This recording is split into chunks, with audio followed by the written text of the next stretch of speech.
भक्तों, 10 जुलाई को आने वाली योगिनी एकादशी कोई आम एकादशी नहीं है। इस दिन ब्रह्मांड से एक ऐसी अद्भुत ऊर्जा धरती पर उतरती है जो किसी भी इंसान के सोए हुए भाग्य को जगा सकती है। लेकिन शास्त्रों में साफ लिखा है कि इस महापुण्यकारी दिन पर सुहागन महिलाओं की एक छोटी सी लापरवाही पूरे परिवार को कंगाली के दलदल में धकेल सकती है। पति की तरक्की रुक सकती है और घर का सुख चैन हमेशा के लिए छीन सकता है। खासकर 3 ऐसी भयंकर गलतियां हैं जो अक्सर महिलाएं अनजाने में कर बैठती हैं। इनमें से तीसरी गलती तो इतनी खतरनाक है कि उसे करते ही साक्षात माता लक्ष्मी घर का रास्ता छोड़ देती हैं और लक्ष्मी का वास हो जाता है। उस तीसरी महागलती के बारे में हम आगे विस्तार से बात करेंगे, जिसे सुनकर आपके पैरों तले जमीन खिसक जाएगी। लेकिन उससे पहले यह समझना बेहद जरूरी है कि आखिर इस योगिनी एकादशी का इतना बड़ा महत्व क्यों है और क्यों इस दिन सुहागिन महिलाओं के कर्म पूरे परिवार के भविष्य को तय करते हैं। सनातन परंपरा में एकादशी व्रत को सभी व्रतों में शिरोमणि माना गया है। भगवान श्री कृष्ण ने स्वयं अर्जुन को इस व्रत की महिमा बताते हुए कहा था कि जो व्यक्ति योगिनी एकादशी का व्रत पूरी निष्ठा से करता है, उसे 88,000 ब्राह्मणों को भोजन कराने के बराबर पुण्य मिलता है। यह व्रत समस्त पापों को धोकर जीवन को निर्मल बना देता है। प्राचीन काल की एक कथा है जो अलकापुरी नगरी के राजा कुबेर से जुड़ी है। राजा कुबेर भगवान शिव के परम भक्त थे और रोज शिव पूजा के लिए मानसरोवर से सुंदर फूल मंगवाते थे। फूल लाने का काम हेममाली नाम का एक यक्ष करता था। हेममाली अपनी पत्नी विशालाक्षी से अगाध प्रेम करता था। एक दिन वह अपनी पत्नी के प्रेम पास में ऐसा उलझा कि भगवान शिव की पूजा के लिए फूल लाना ही भूल गया।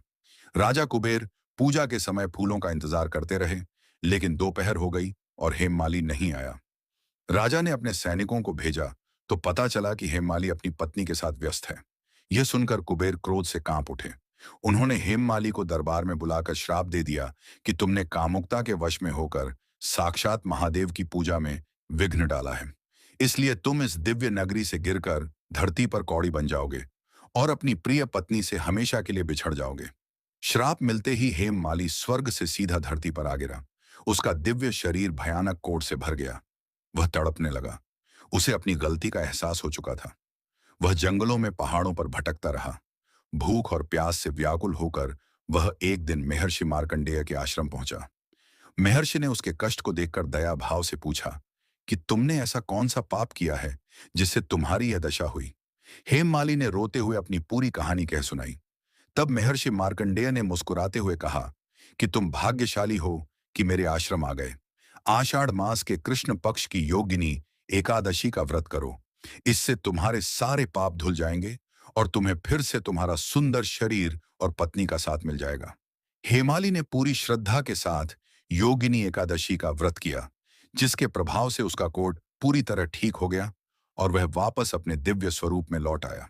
यह पावन कथा हमें सिखाती है कि योगिनी एकादशी में कितनी बड़ी शक्ति छुपी है।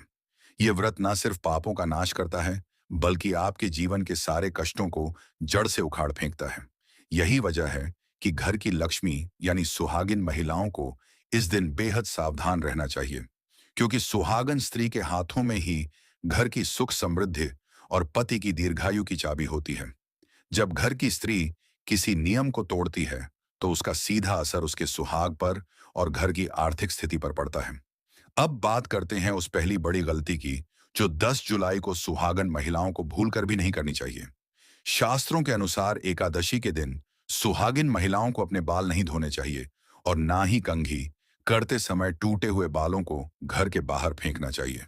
विज्ञान और अध्यात्म दोनों ही मानते हैं कि एकादशी के दिन ब्रह्मांडीय तरंगे बहुत तीव्र होती हैं।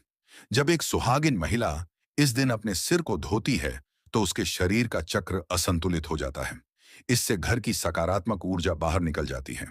इतना ही नहीं, एकादशी के दिन बालों को संवारते समय अगर बाल टूटते हैं, तो उन्हें कचरे में या घर के कोने में फेंकने से राहु और केतु का दोष लगता है।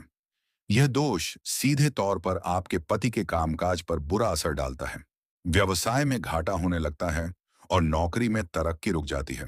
अगर बहुत जरूरी हो तो एकादशी से एक दिन पहले ही बाल धोकर शुद्ध हो जाएं, लेकिन 10 जुलाई के सूर्योदय से लेकर अगले दिन के सूर्योदय तक बालों में पानी डालने और कंघी को जोर से रगड़ने से बचें।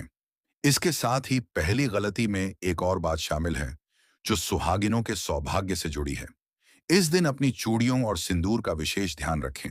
कभी भी एकादशी के दिन हाथों की चूड़ियां खाली ना करें और ना ही सुहाग की कोई भी सामग्री जैसे बिंदी, सिंदूर या पायल किसी बाहरी महिला को दान में दें और ना ही किसी से उधार लें। ऐसा करने से आपके घर का भाग्य उस व्यक्ति के पास चला जाता है और आपके जीवन में अभाव आने लगता है। आपके जीवन में अभाव आने लगता है। आपके जीवन स्त्री का श्रृंगार उसके पति की लंबी उम्र का प्रतीक होता है।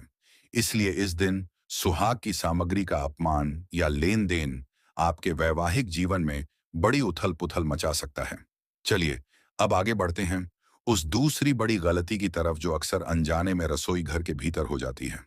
रसोई घर को माता अन्नपूर्णा का स्थान माना जाता है और एकादशी के दिन इसकी पवित्रता का स्तर 100 गुना बढ़ जाता है। दूसरी सबसे बड़ी गलती है एकादशी के दिन घर में तामसिक भोजन बनाना या किसी भी रूप में लहसुन, प्याज और चावल का प्रयोग करना और बरसा रखो नहीं है।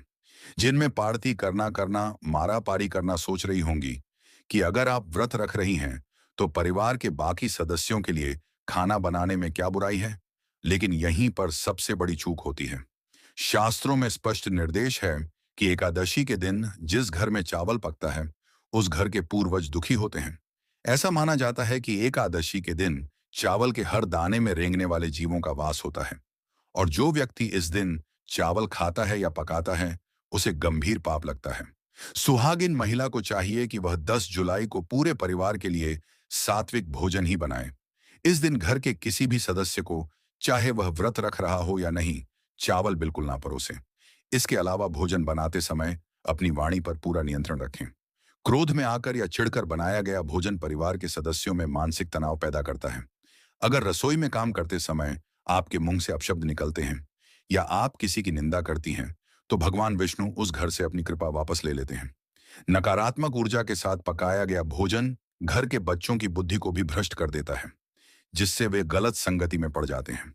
अब हम उस तीसरी और सबसे भयानक महागलती की ओर बढ़ रहे हैं, जिसके बारे में मैंने वीडियो की शुरुआत में बात की थी। ये एक ऐसी गलती है जिसे आज के समय की आधुनिक महिलाएं बहुत आम मानती हैं, लेकिन ज्योतिष शास्त्र में इसे साक्षात कंगाली को निमंत्रण देना कहा गया है। यह गलती सीधे तौर पर माता लक्ष्मी के क्रोध को भड़काती है। लेकिन इस तीसरी गलती को समझने से पहले आपको एक गुप्त नियम को जानना होगा, जो योगिनी एकादशी के दिन शाम के समय लागू होता है। एकादशी की शाम को प्रदोष काल कहा जाता है, यानी वह समय जब दिन और रात आपस में मिलते हैं। अर्थात को इस समय पूरे ब्रह्मांड की शक्तियां बहुत संवेदनशील होती हैं। इस समय सुहागिन महिलाओं को अपने घर के मुख्य द्वार पर और तुलसी के पौधे के पास एक विशेष दीपक जलाना चाहिए। लेकिन गलती कहाँ होती है? तीसरी महागलती है एकादशी के दिन दोपहर के समय सोना और शाम के समय घर में अंधेरा रखना या तुलसी के पौधे को स्पर्श करना। शास्त्रों में लिखा है कि जो सुहागिन महिला एकादशी के दिन सूर्योदय के बाद दोपहर में सोती है, उसके घर से सुख और वैभव का नाश हो जाता है। दिन में सोने से शरीर में तमस गुण बढ़ता है, जो आपके वैवाहिक जीवन में दूरियां पैदा करता है। पति पत्नी के बीच बिना वजह लड़ाई झगड़े होने लगते हैं। शास्त्रों के अनुसार एकादशी के दिन का शयन वर्जित है, क्योंकि यह समय केवल ईश्वर भक्ति के लिए निर्धारित है। जब आप इस समय सोती हैं, तो आपके घर की सकारात्मक तरंगें नष्ट हो जाती हैं और दरिद्रता अपने पैर पसारने लगती है।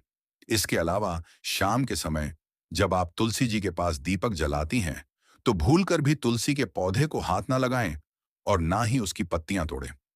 एकादशी के दिन तुलसी माता भगवान विष्णु के लिए व्रत रखती हैं और जब कोई उन्हें स्पर्श करता है या उनकी पत्तियां तोड़ता है, तो उनका व्रत खंडित हो जाता है। इससे माता तुलसी अत्यंत क्रोधित हो जाती है। जिस घर में एकादशी की शाम को तुलसी के पत्तों को तोड़ा जाता है या पौधे को हिलाया जाता है, उस घर के मुखिया की आयु क्षीण होने लगती है, यानी पति के स्वास्थ्य पर अचानक बड़ा संकट आ सकता है। साथ ही शाम के समय घर का मुख्य द्वार कभी भी बंद नहीं रखना चाहिए। शाम के समय माता लक्ष्मी धरती पर भ्रमण करती हैं और जिस घर का मुख्य या जहां अंधेरा होता है, वहां से वह चुपचाप लौट जाती हैं। बहुत सी महिलाएं शाम के समय बत्ती जलाना भूल जाती हैं या देर से जलाती हैं। ये आदत योगिनी एकादशी के दिन आपके पूरे साल की कमाई को एक झटके में खत्म कर सकती है। जब शाम के समय सूरज ढल रहा होता है, तब प्रकृति में एक बड़ा बदलाव आता है। इस समय नकारात्मक शक्तियां भी सक्रिय होती हैं और सकारात्मक शक्तियां भी अपने चरम पर होती हैं। अगर सुहागन महिला इस समय घर के वातावरण को शांत और भक्तिमय रखती है, तो घर का सुरक्षा कवच मजबूत होता है। इसके विपरीत अगर इस समय घर में चीख पुकार, कलह या उदासी का माहौल रहता है, तो घर का सुरक्षा तंत्र टूट जाता है।